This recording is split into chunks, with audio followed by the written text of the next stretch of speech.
Baik Tuan, tadi kita sembanglah tentang pengalaman Tuan pernah Tuan lalui situasi berhadapan dengan klien asbab roti canai, okey, menjadi punca perceraian. Selain daripada saya sudah pastilah Tuan lama sebagai hakim syar'i, ada tak contoh-contoh lain yang Tuan boleh kongsikan dengan kita para penonton sekalian tentang isu-isu yang melibatkan pertikaian keluarga ini?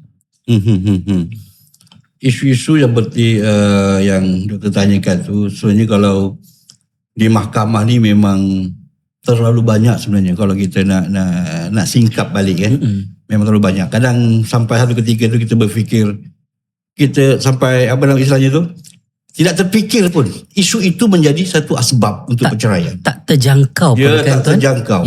Itu betul tadi isu roti canai saja. Kan? Tapi ialah doktor, maksudnya banyaklah perkara-perkara yang boleh saya ceritakan, tapi ialah dan rasanya tapi yang saya nak cerita di sini ialah tentang berkaitan dengan suluh ni kan. Tentang sama ada saya menjadi pegawai suluh ataupun saya menjadi hakim ataupun ketika saya menjadi peguam di Jabatan Bantuan Guaman JBG, apabila kita dapat memberikan mereka ni nasihat, pandangan dan sebagainya, dan mereka ni boleh berbaik semula dan boleh menerima cadangan pandangan kita ni sebagai satu nasihat, dan mereka berbaik semula dan adakala tak perlu untuk bercerai. Dan kalau contoh mereka sudah bercerai, mereka menyelesaikan isu yang mereka hadapi itu dengan cara yang lebih harmoni. Itu pengalaman yang saya banyak terima lah. Rahmat paling besar rahmat yang paling besar kan? Dengan maksud kita memberikan sumbangan kepada mereka, memberikan nasihat, pandangan, kita menyelamatkan mereka daripada bergaduh, berpanjangan dan sebagainya kan. Itulah kalau sebut kisah kejayaan suluh ni memang seronok lah. Kalau kita nak jadikan sebagai buku pun tak habis. Bermacam-macam. Satu orang yang datang depan kita ni, maknanya macam-macam dia punya masalah, macam-macam dia punya perangai kan. Dan kita boleh membaca watak-watak orang tu macam ni kan. Itu maksudnya kita sebagai pegawai suluh, pengalaman saya tu itulah yang saya dapat. Dan apa yang penting sebenarnya, kemanisan yang kita terima dari hasil usaha kita, mereka berdamai, itulah sebenarnya kejayaan kita sebagai pegawai suluh ataupun sebagai pegawai syariah. Dan kita melihat mereka ni kembali baik semula. Mereka dan masa yang sama kita dapat selesaikan masalah mereka ni dengan cara yang lebih mudah dan selamat, tanpa perlu ada maksudnya pergi ke mana-mana pihak, bergaduh sana bergaduh sini, panggil, ada setengah tu yang panggil keluarga lain untuk untuk backup dia orang, begitu begini dan sebagainya. Jadi pergaduhan tu jadi besar kan. Tapi apabila kita dah suluhkan mereka dan mereka terima dengan redha dan berlapang dada, semua tu berjalan dengan lancar dan baik, smooth lah kan. Itu kemanisan yang suka diungkapkan lah kan sebenarnya. Dan itulah pengalaman yang berharga sebenarnya. Kalau cerita tentang pengalaman, itulah yang kami nak sebenarnya. Bukannya kita nak, ada juga pegawai suluh yang kena pukul, ada yang kena lempang, ada yang berdarah pun ada, doktor. Ada nak cerita ni. Itu. Tapi apabila kita bukan manis-manis sajalah. Bukan manis-manis saja, pahit-pahit pun ada. Pahit-pahit pun ada. Pahit-pahit pun ada.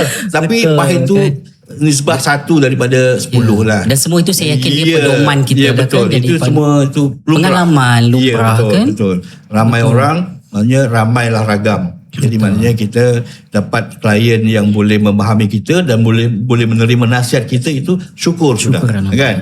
Syukur lah tu. Untuk mereka menerima nasihat ataupun sebaliknya itu terpulang. Kan. Begitulah. Sekurang-kurangnya pegawai suluh ataupun pegawai mahkamah ni telah memainkan peranan mereka untuk menasihati, memberi pandangan. Betul. Kan, kepada panjang mereka. Pengalaman yang saya perhatikan lah, sama ada sebagai suluh ataupun jadi hakim tu, maknanya pegawai suluh kita alhamdulillah semuanya dapat melaksanakan tugas mereka dengan baik dan berkesan.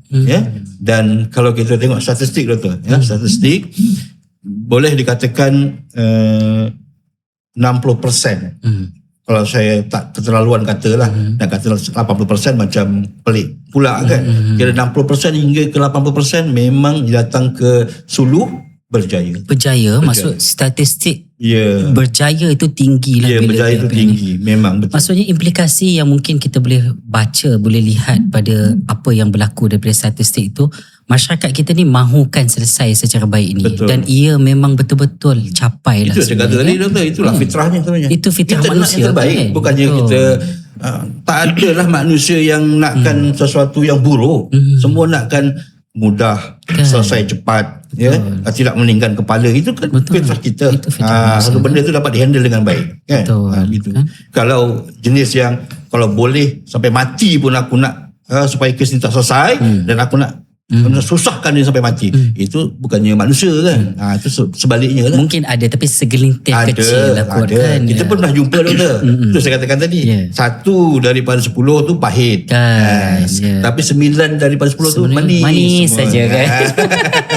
Begitu. Betul lah, kan? Alhamdulillah. Betul, Gitu kan. Betul. Namanya manusia kan.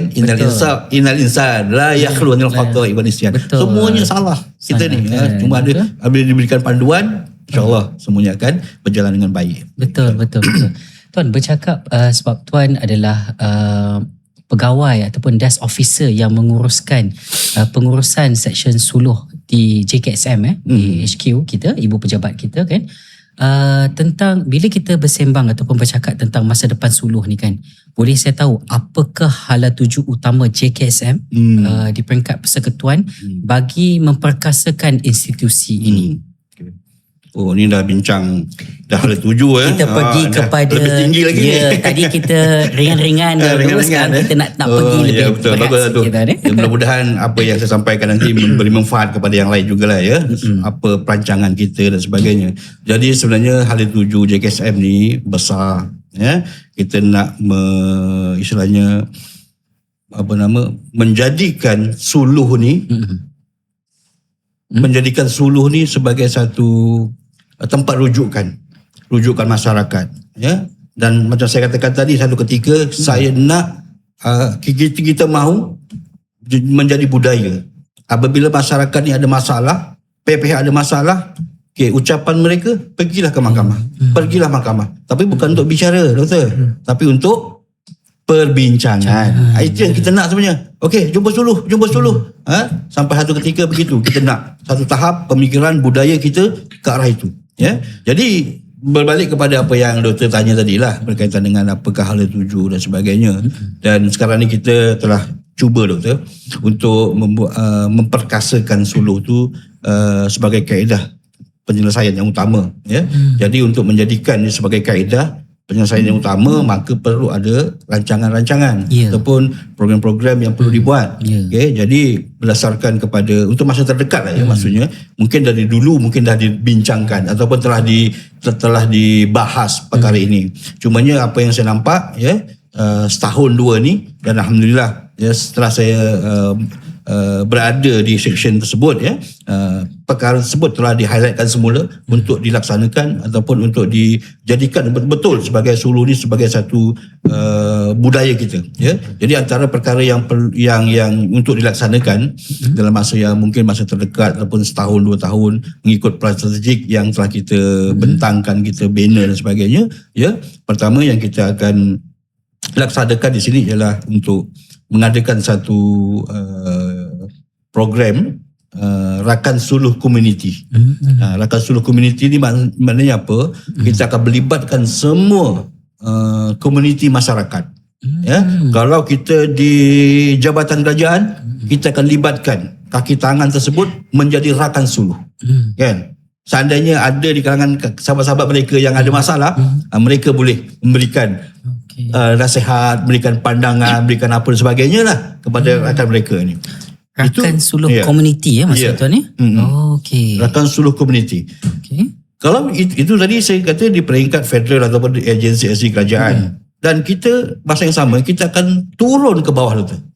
Ke masyarakat, ke akar umbi masyarakat. Turun padang. Turun padang, betul. Kita akan latih ya Pak Imam masjidnya ya, ketua kampungnya, tak kira lah siap ke apa ke, tapi mereka yang ada authority di kampung tersebut, ya, di komuniti tersebut, supaya menjadi rujukan kepada pihak-pihak ni. Contohnya satu kampung tu, ya, seorang tu ataupun pasangan suami isteri tu ada masalah tentang kewangan ke, tentang masalah anak ke, masalah suami ke, okey, jadi boleh mengadu ke Pak Imam.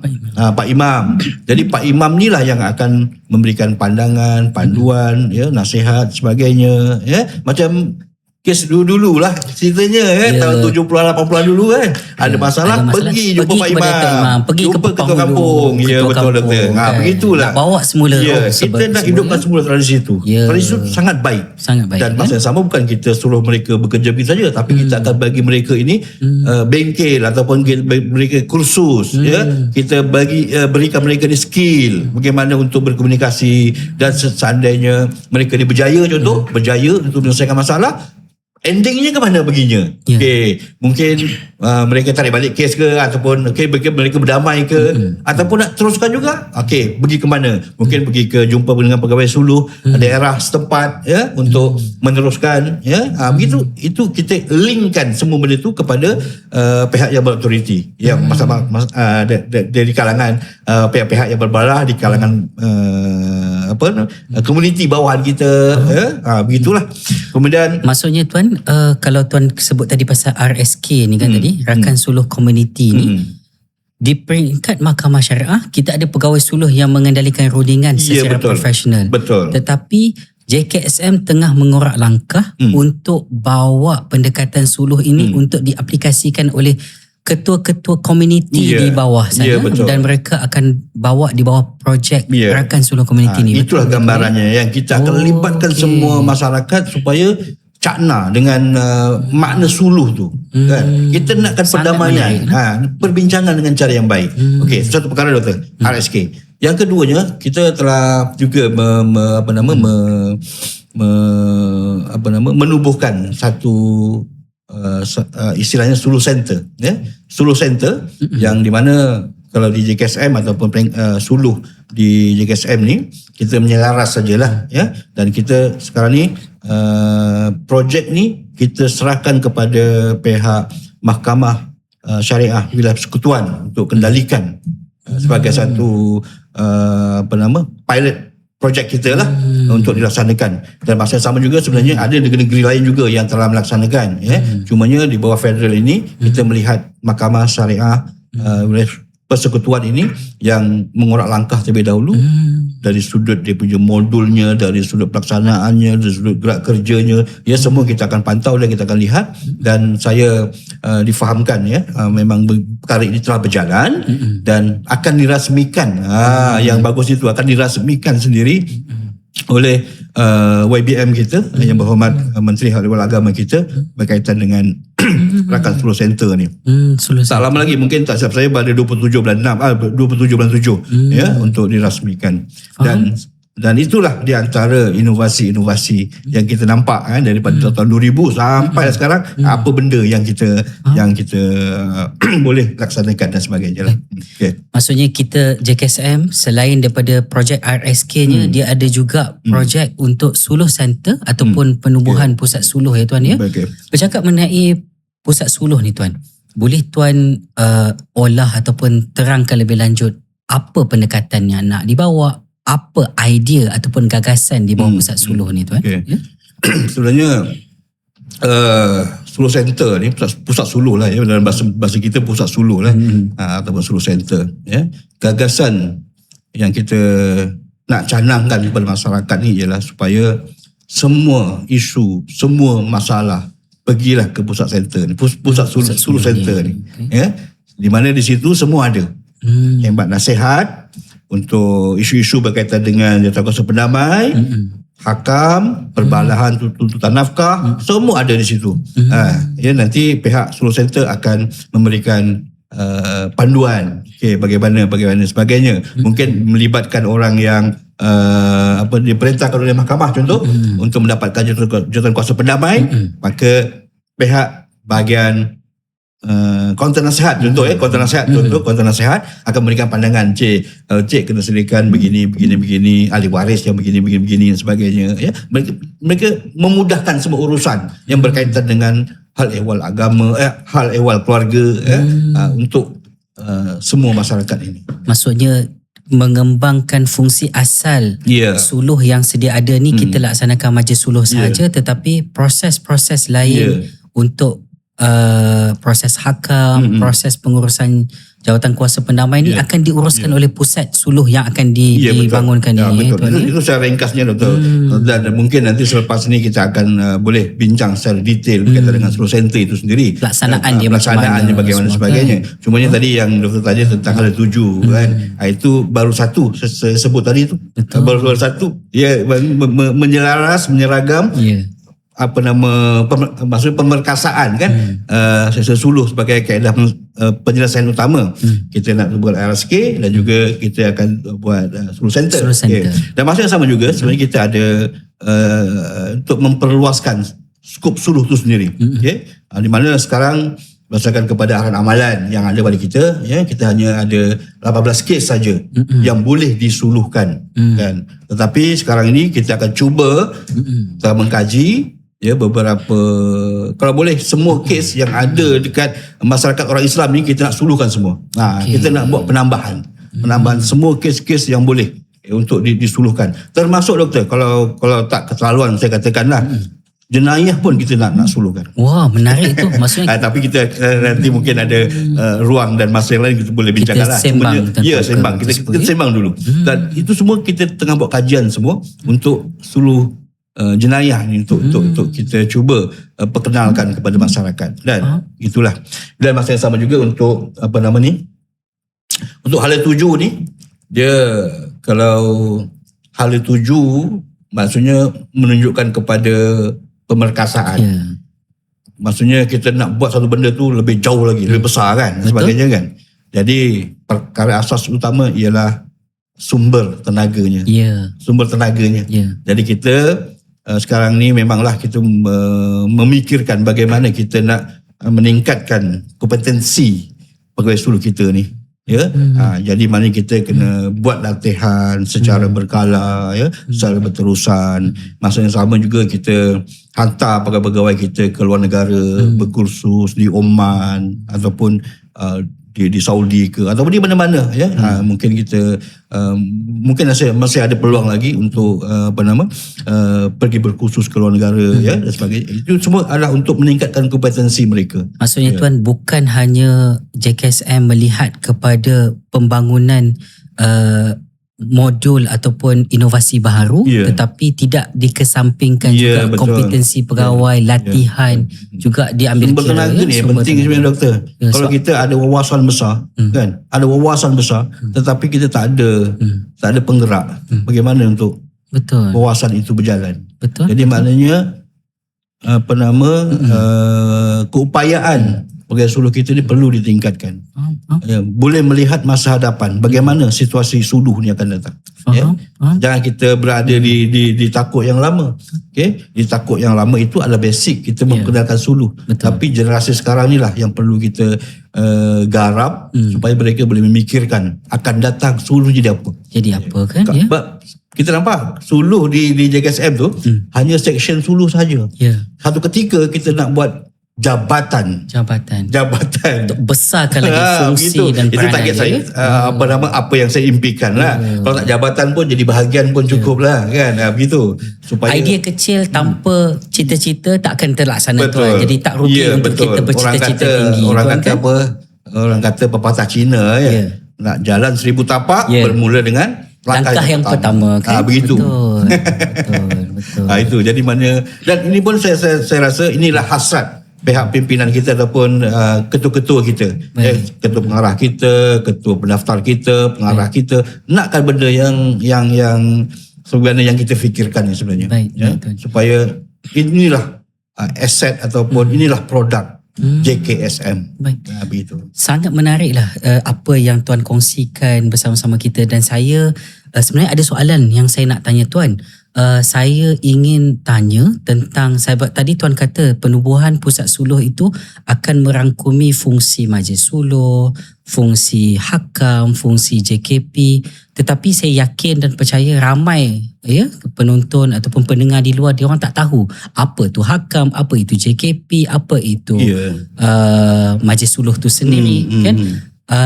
Namun begitu Tuan, kita simpan soalan ini, kita rehat sebentar, kita akan sambung selepas daripada ini Tuan ya. Okey, boleh. Baik. InsyaAllah.